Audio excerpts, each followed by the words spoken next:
तो dear student, आपका welcome है आशीष विषय में। तो आज स्टार्ट करें हम न्यू चैप्टर, इसका नाम है आनुवांशिकता एवं जैव विकास। ठीक है, यानी हेरिडिटी एंड इवोल्यूशन। ठीक है, इस न्यू चैप्टर है आज के लिए। ठीक है, तो आप हेडिंग लगाना सबसे पहले, आनुवांशिकता क्या होती है, हेरिडिटी, आनुवंशिकता। ठीक है, हेरिडिटी। ठीक है, हेरिडिटी, आनुवांशिकता क्या होती है।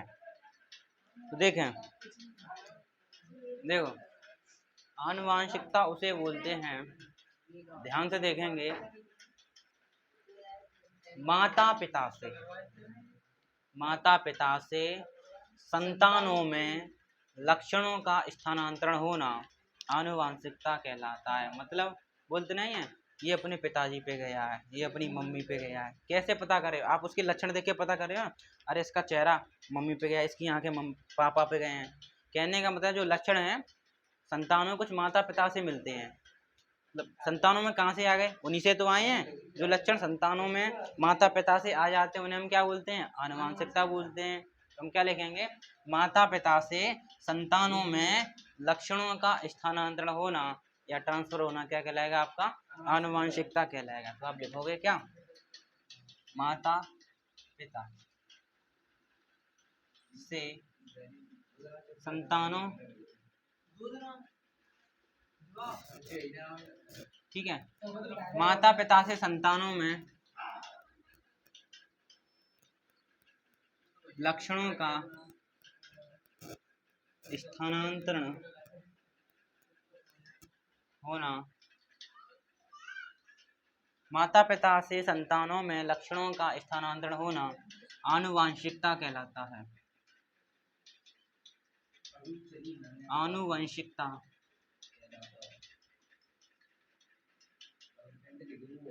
कहलाता है। ठीक है, जो होगी आपकी आनुवांशिकता। ठीक है, दोबारा सुनेंगे।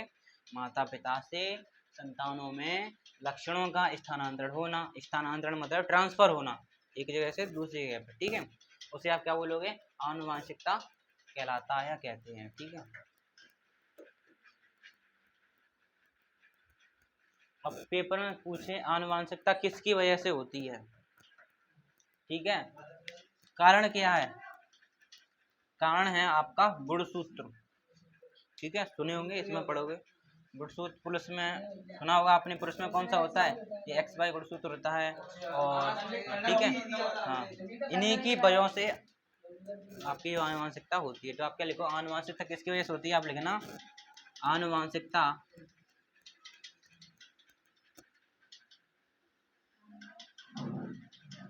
गुणसूत्र।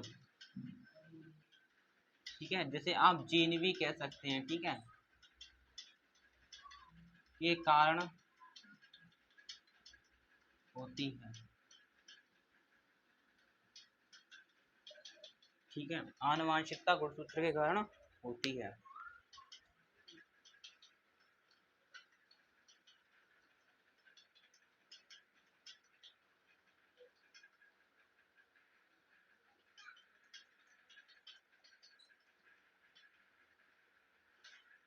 यानी कहने का मतलब ये है, माता पिता से संतानों में लक्षण का पहुंचना। और लक्षण निर्भर करते हैं कौन से वाले लक्षण? जो लक्षण हैं वह भी दो प्रकार के होते हैं। जो लक्षण है आपके माता पिता से संतान में पहुंच रहे हैं, जो आपके लक्षण कितने प्रकार के होते हैं? दो प्रकार के होते हैं। ठीक है, तो पहला लक्षण होता है आनुवांशिक लक्षण। ठीक, एक एक करके देख लें। पहला लक्षण आपका क्या है? आनुवांशिक, आनुवांशिक लक्षण।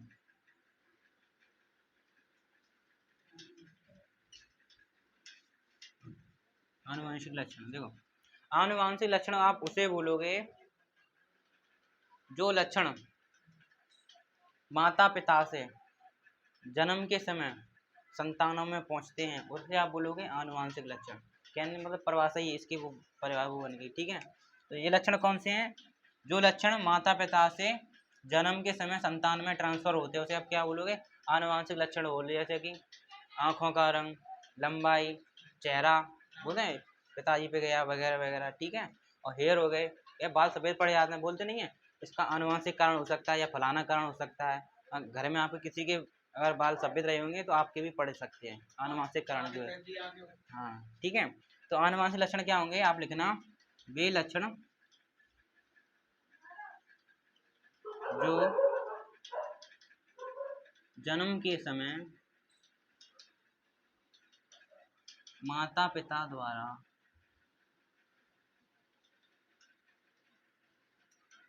ट्रांसफर होते हैं या स्थान वे लक्षण जो जन्म के समय माता पिता द्वारा पहुंचते हैं, ऐसे लिख लो, पहुंचते हैं, आनुवंशिक लक्षण कहलाते हैं।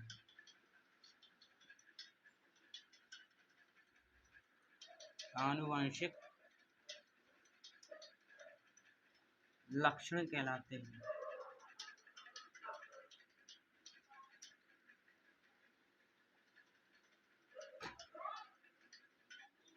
आनुवंशिक लक्षण कहलाते हैं। ठीक है, उदाहरण में देखें तो वही हो गई आपकी क्या, उदाहरण हो गई आपकी कैसे, लंबाई हो गई, हाइट, ठीक है, आंखों का रंग हो गया, कैसी आंखें हैं, ब्लू वाली, ब्लू ब्लू ब्लू, वो आपने, ठीक है, वो कौन सी हीरोनी है, उनकी आंखें कैसी हैं, उनकी लंबाई, हाइट, ठीक है, आंखों का रंग, ठीक है, आंखों का रंग हो गया, चेहरा हो गया आपका, ठीक है, बहुत हो गए, लंबाई, आंखों का रंग, इतनी बहुत है, क्या है, बाल हो गए आपके,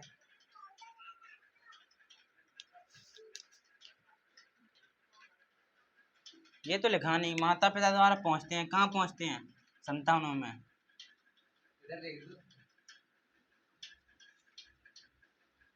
संतानों में, ठीक है, आनुवंशिक लक्षण कहलाते हैं आपके, हो गई लंबाई, आंखों का अंग,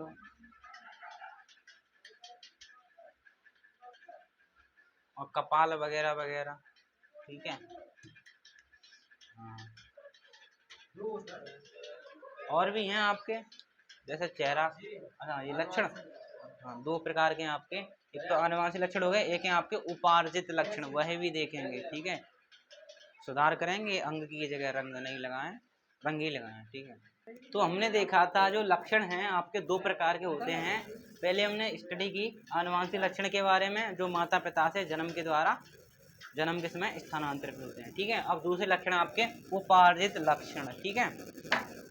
तो उपार्जित लक्षण क्या होते हैं, ये लक्षण जीव द्वारा उम्र भर स्वयं विकसित किए जाते हैं, ये माता पिता से नहीं मिलते हैं, इन्हें उम्र भर स्वयं विकसित कर लिया जाता है, ठीक है। जैसे कि किसी भी अंग का कटना, ये कौन सा लक्षण हो गया आपका, उपार्जित लक्षण हो गया, और एकदम बॉडी सॉडी बना ली, खुद परिवर्तन किया है, माता पिता से तो ये मिला नहीं, एकदम बॉडी सॉडी बना ली, एकदम अष्टपुट, ये आपके कौन से लक्षण है, उपार्जित लक्षण है, ठीक है। तो आप क्या लिखोगे, वे लक्षण जो जीव द्वारा जीव अपन सब जीव, ठीक है, वे लक्षण जीव द्वारा उम्र भर स्वयं विकसित किए जाते हैं, स्वयं विकसित किए जाते हैं,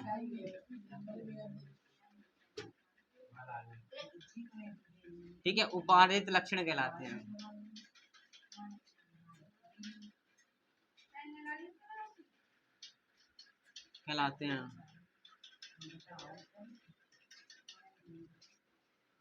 ठीक है। तो वे लक्षण जो जीव द्वारा उम्र भर स्वयं विकसित किए जाते हैं उपार्जित लक्षण कहलाते हैं। एग्जाम्पल टाइम पर उदाहरण, ठीक है, किसी भी अंग का कटना,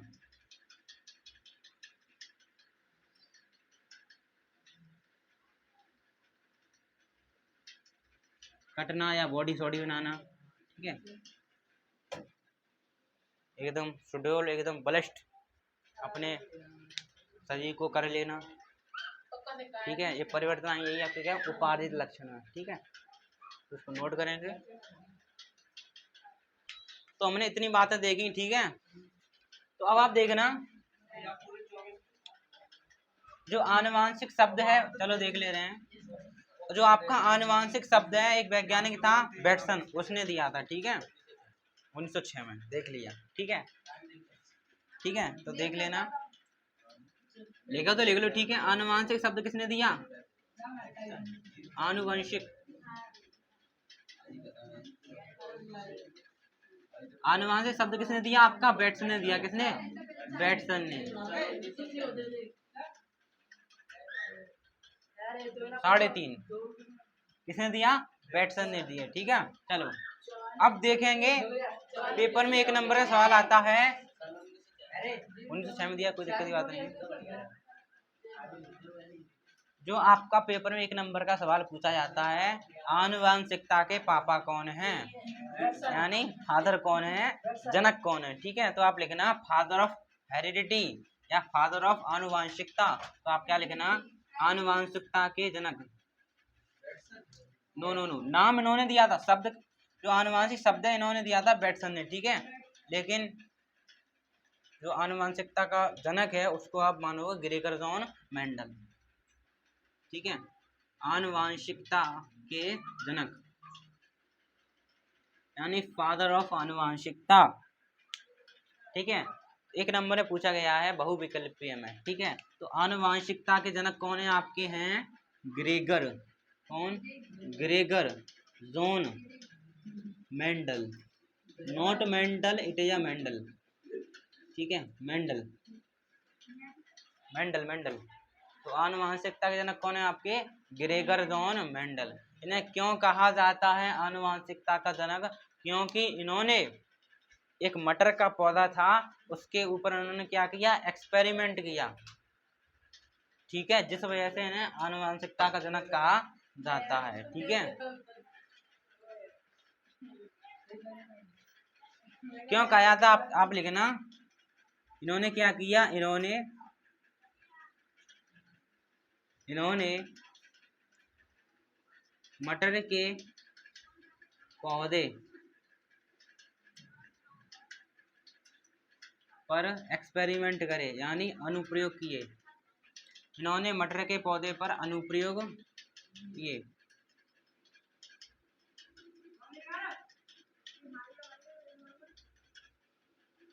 ठीक है।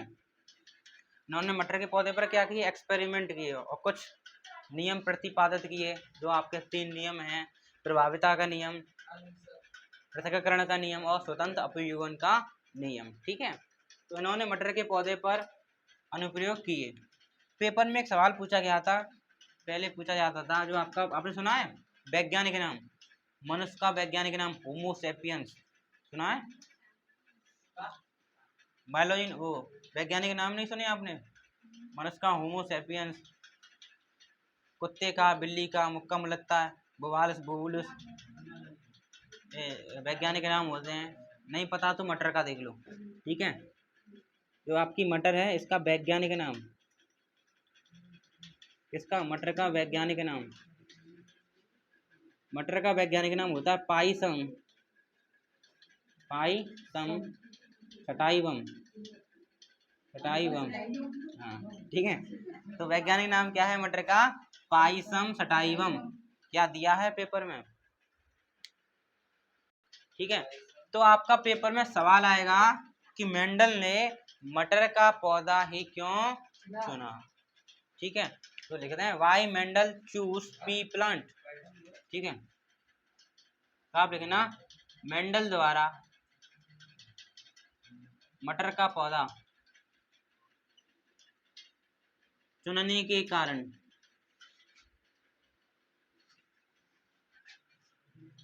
मेंडल द्वारा मटर का चुनने के कारण क्या है?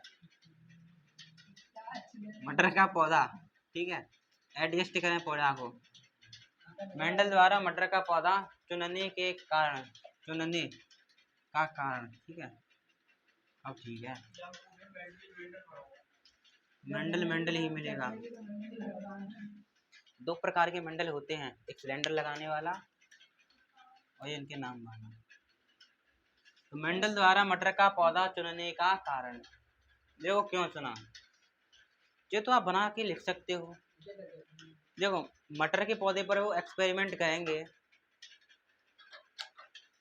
मान सपोज यार सोच के देखना, अगर उन्होंने एक्सपेरिमेंट के लिए कौन सा पौधा चुना, मटर वाला, अगर वो चुन लेते नीम का तो उसको बड़ा होने में कई वर्षों लग जाती है, वो बूढ़े हो जाते हैं, उनकी स्मरण शक्ति खत्म हो जाती है, उनकी भूले जाते हैं वो तो। और कर्रे पेड़ चुनते हैं, उनको बड़ा होने में 20-25 साल लग जाते हैं। तो मटर का इसलिए चुना क्योंकि वो तो बहुत जल्दी बड़ा हो जाता है, जल्दी हो जाता है, 1 साल के अंदर ही हो जाता है बड़ा, तो उस पर 6 महीने में हो जाता है, तो उस पर तो एक्सपेरिमेंट हाल कर लेंगे, वो देख लेंगे कैसा क्या होगा, इसलिए मटर का पौधा चुना। क्यों? क्योंकि इसका जो जीवन चक्र है वो क्या था, कम था, लाइफ लाइन उसकी क्या थी, कम थी, इसलिए मटर का पौधा चुना। तो पहला कारण क्या था, पौधे का जीवन चक्र कम होना, लाइफ लाइन पौधे की क्या होना, कम होना, पौधे का जीवन चक्र चक्र कम होना, ठीक है, पौधे का जीवन चक्र कम होना इसलिए चुना क्योंकि सीधी सी बात, जल्दी पच जाता है वो। दूसरा दूसरा कारण ये था, पौधे का रंग गहरा होना, पौधे का रंग गहरा ही तो था, हरा हरा, ठीक है, तो आप क्या लिखना, पौधे का रंग गहरा होना, पौधे का रंग गहरा होना, ठीक है, पौधे का रंग गहरा होना। दूसरा, जो मटर का पौधा है उसके प्रजनन अंगों को आसानी से प्राप्त करना, प्रजनन अंग तो आपको मैंने लिखाया है, फूल पौधे का एक मुख्य प्रजनन अंग है, पुंकेसर, स्टिकेसर वगैरह वगैरह, ठीक है, उस मटर के पौधे को जो प्रजनन अंग है उसको आसानी से प्राप्त कर लेना। तीसरा कारण है, प्रजनन अंगों को आसानी से प्राप्त करना, पौधे का जीवन चक्र कम होना, पौधे का रंग गहरा होना, पौधे प्रजनन अंगों को आसानी से प्राप्त करना। चौथा पॉइंट देखें, अब पौधा छोटा होना, मटर का पौधा छोटा ही तो होगा, अब कर लेते वो पीपल के पे, जैसे ही लगा के भी नहीं पहुंच पाते वो तो है, तो आकार भी छोटा भी चाहिए, ठीक है, मटर का पौधा होता तो छोटा ही है, पहुंच तो जाओगे, तो क्या लगे ना, पौधा छोटा होना,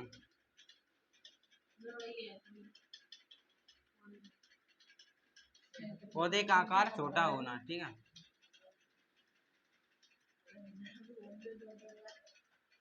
और पौधे पर अनेक बीज पाए जाना, लास्ट, ठीक है, पौधे पर अनेक बीज पाए जाना,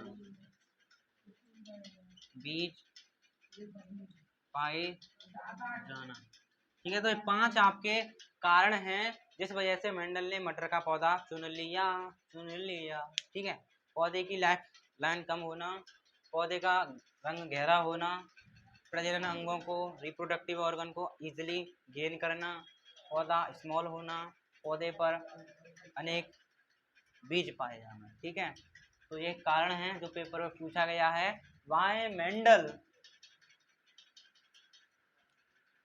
चूज पी प्लांट, मेंडल ने मटर का पौधा क्यों चुना, तो ये आप कारण लिख देना, जितने ध्यान उतने लगा देना, ये तो ध्यान रहेगा पक्का, पेड़ का छोटा है और जल्दी पा जाता है, जीवन चक्र उसका कम है, रंग गहरा है, अनेक बीज पाए जाते हैं, ठीक है, ये बीज लिख क्या, इसको बीज करें, ठीक है,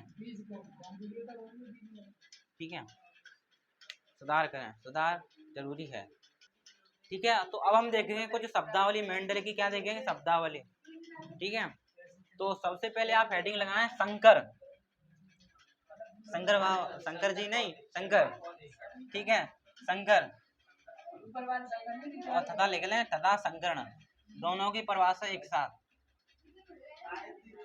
ठीक है, संकर तथा संकरण, संकर तथा संकरण, ठीक है, ठीक है, देखो संकर क्या होगा तथा संकरण क्या होगा, देखो, बस बस बस बस बस बस, ठीक है, संकट तथा संकरण क्या होगा, दोनों की परिभाषा एक साथ, देखो जब तुलनात्मक लक्षणों वाले पौधों के बीच आप निषेचन कराओगे। निषेचन का मतलब सब पता है, सबको पता है, ठीक है, ठीक है, देखना।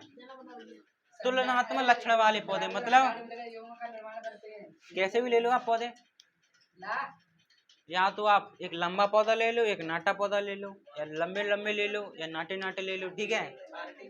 जब तुलनात्मक लक्षणों वाले पौधों के बीच आप क्या कराओगे, संकरण कराओगे, तो सीधी सी बात संतान मिलेगी, मिलेगी कि नहीं मिलेगी। निषेचन हुआ तो संतान तो मिलेगी मिलेगी, तो वह संतान कहलाएगी संकर, और यह प्रक्रिया कहलाएगी आपकी संकरण। ठीक समझ रहे हो। जब तुलनात्मक लक्षणों वाले पौधों के बीच क्या कराओगे आप, निषेचन कराओगे, तो उनसे जो संतान मिलेगी वह संकर, और यह प्रक्रिया संकरण। ठीक है, तो आप क्या लिखना, जब तुलनात्मक कंपेरेबल तुलनात्मक लक्षणों वाले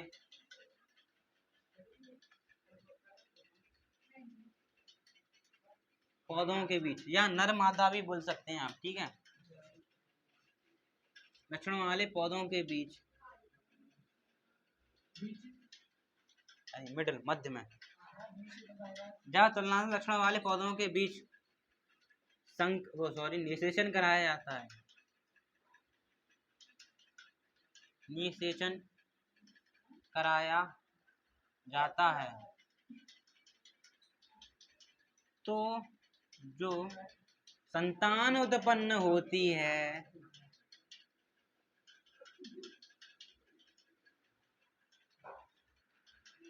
संतान उत्पन्न होती है,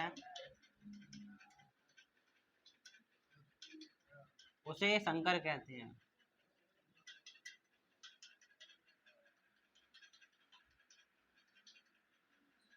तथा यह प्रक्रिया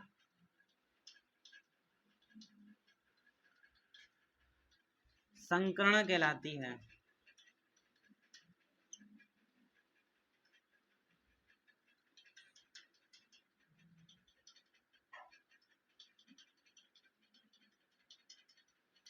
ठीक है, संतान उत्पन्न हुई वह संकर कहलाई, और यह प्रोसेस क्या कहलाई, आपकी संकरण कहलाई। ठीक है,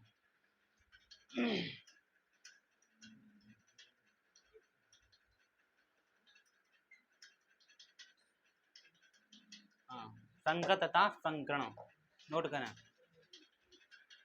ठीक है, तो हम देख रहे हैं प्रभावी तथा अप्रभावी लक्षण। तो इन्होंने क्या किया, इन्होंने क्या लिया, लंबे पौधे लिए, क्या लिए उन्हें, शुद्ध लंबे पौधे लिए। करने की भी डिफरेंस है, शुद्ध लंबे पौधे, शुद्ध लंबे पौधे लिए। जो शुद्ध लंबे पौधे हैं उनको दिखाया बड़ी टी से, बड़ी टी बड़ी टी, ठीक है। ये बड़ी टी क्या दिखा रहे हैं, आपके शुद्ध लंबे पौधे को दिखा रहे हैं। और इन्होंने लिए शुद्ध बौने पौधे, बौने पौधे, ठीक है, इसको दिखाया छोटी टी और छोटी टी से, ठीक है। तो शुद्ध लंबे बड़े पौधे बड़ी टी, और शुद्ध बौने पौधे छोटी टी, ठीक है। तो उन्होंने क्या किया, ध्यान से देखना। देखो, अगर बात करूं मैं शुद्ध लंबे पौधे लूं, तो शुद्ध लंबे पौधे ही उत्पन्न करेंगे, सीधी सी बात है। और बौने पौधे ही उत्पन्न करेंगे। जब इन दोनों में ही आपस में करा दो संकरण, यानी निषेचन करा दें दोनों में, तो जो संतान उत्पन्न होगी वह कैसी होगी, लंबी होगी कि नोटी होगी, मतलब बौनी होगी, मतलब है कि नहीं है। अगर शुद्ध लंबे बौने ही पौधे उत्पन्न करते हैं, नहीं, शुद्ध लंबे पौधे उत्पन्न करते हैं, अब बौने पौधे उत्पन्न करते हैं, सीधी सी बात है। जब लंबे में बौने मिला देंगे तो इन दोनों से जो संतान मिलेगी वह कैसी होगी, लंबी होगी कि बौनी होगी। ठीक है, तो ये देख रहे हैं, देखो, तो इन दोनों में क्या कराया, इन दोनों में हमने क्या कराया, संकरण कराया, यानी निषेचन कराया, उसी को संकरण बोलते हैं, इनकी शब्दावली हमने पढ़ी अभी, ठीक है। तो यहाँ से इन्होंने एक टी ले लिया, यहाँ से इन्होंने एक छोटी टी ले लिया, ठीक है। तो संतान कैसी थी भाई, बड़ी टी छोटी टी, ठीक है। तो जब लंबे पौधे और शुद्ध बौने पौधे का क्या कराया, उन्होंने संकरण कराया, संकरण तो अभी आपने देख लिया, यानी निषेचन कराया दोनों का, तो संतान मिली। तो उन्होंने देखा ये संतान मिली है आपको, बड़ी टी और छोटी टी, इसकी उन्होंने नापा तो ये क्या निकली, लंबी निकली। इसकी लंबाई कैसी है, ये पौधा कैसा है, लंबा पौधा प्राप्त हुआ, लंबा पौधा प्राप्त हुआ, ठीक है। तो इन दोनों से संतान उत्पन्न हुई, लंबी प्राप्त हुई, मतलब इस जैसी। तो ये क्या हुआ, बोना पौधा क्यों उत्पन्न नहीं हुआ, ये क्या हुआ, बोना कहाँ चला गया। तो जब शुद्ध लंबे पौधे और शुद्ध बौने पौधों के बीच में संकरण कराया जाता है, जो संतान उत्पन्न हुई वह लंबी प्राप्त हुई, तो कभी बौनापन कहाँ रह गया। ठीक है, तो आपको लक्षण दिखाई दे रहा है लंबेपन का, ठीक है, तो उसको बोलोगे प्रभावी लक्षण। जो बौनेपन का लक्षण आपको दिखाई नहीं दिया वह कहलाएगा आपका अप्रभावी लक्षण। कहने का मतलब एक लाइन में देखें, जो लक्षण दिखाई देता है उसको प्रभावी लक्षण बोलेंगे, जो लक्षण छिपा रहता है, धोखा रहता है, उसे आप क्या बोलोगे, अप्रभावी लक्षण बोले। कैसे, तो इसका लंबापन आपको दिखाई दे रहा है, जो बौनापन दिखाई नहीं दे रहा, छिप गया वो तो। ठीक है, जो लक्षण दिखाई देगा प्रभावी लक्षण, जो छिपा रहेगा उसे आप क्या बोलोगे, आप प्रभावी लक्षण कहोगे। ठीक है, ठीक है, तो हाँ ऑप्शन में आते हैं तो क्या लिखोगे आप, प्रभावी लक्षण में लिख लेना। ठीक है, जो लक्षण, हाँ, जो लक्षण दिखाई देता है,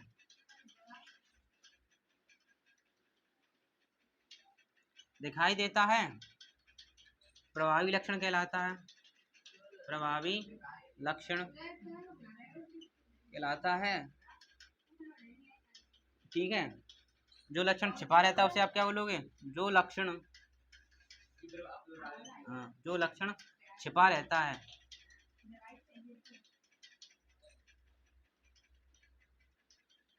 अप्रभावी लक्षण कहलाता है।